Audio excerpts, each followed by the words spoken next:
This means it's gonna be a nice Nine one. in America. Now so America far. ka no. Chukwu I aloka. don't nine dey in America. I be America. And They the people feel are Nigeria will I do. go to na kompa. Egwu anyị dị anyị na America. Ka anyị tia n'udo, ka anyị na n'udo. Ụwa ka mma na-egwuregwu. This is true. It's a very nice music, and we are going to play it. Right? Yes, we're in America, yes.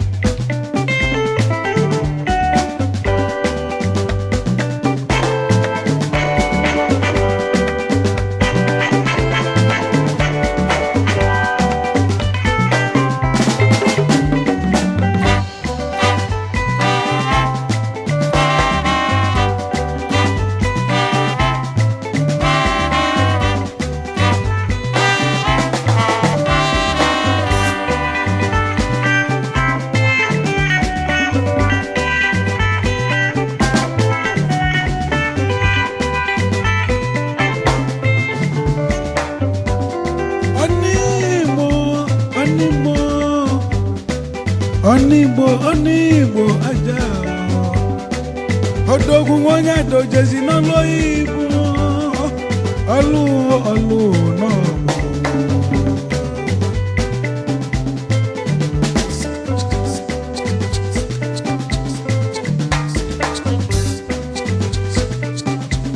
yes sir.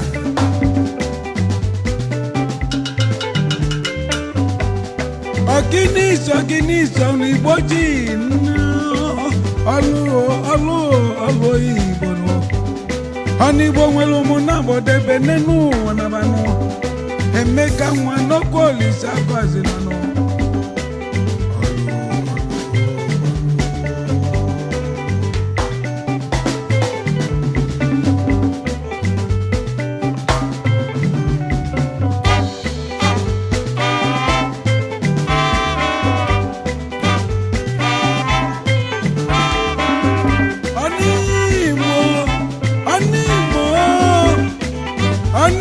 Onigbo ninama onyomajali gukolu nenugu mibe nabo no Onigbo nwelu na bodebeze nenu wanambanu Emeka bala no koli sakwazi Ogini lo n'Igbo ji onyomajali gukolu nenugu mibe nabo no Olu Igbo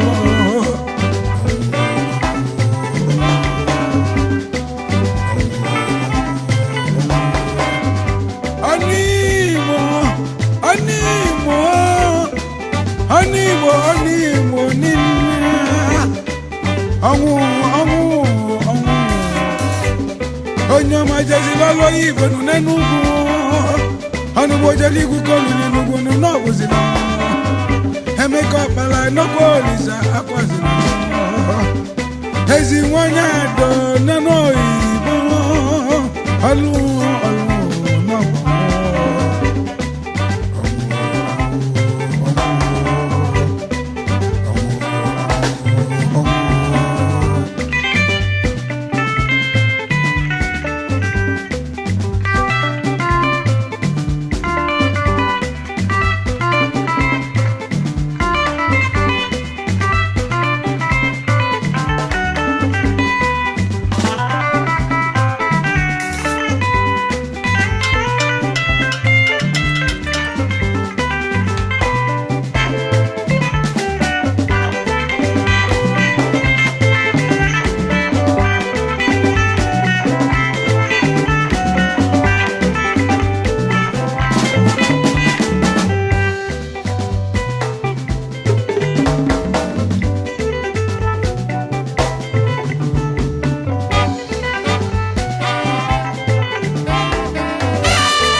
Onigbo aja Odogun onye adojezi n'ọlụ Igbo ọlụ na-agba nwụọ Onigbo nwere ụmụ na-abọdebe n'enu ụwa nnabanụ Emeka ọkpala n'okwu Olisa kwazinanụ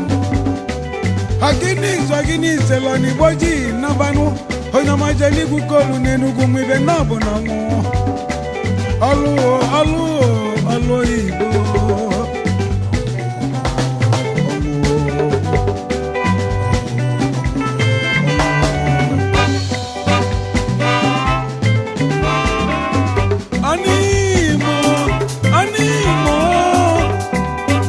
Igbo Onigbo ninama onye majali gukolu n'Enugu mbibe n'ọbụna Agini iso n'Igbo ji nnabanụ onye majali gukolu n'Enugu mbibe n'ọbụna mana n'Igbo nwere ụmụ na-abọdebezie n'enu ụwa Emeka ọkpala n'okwu Olisa kwazinanụ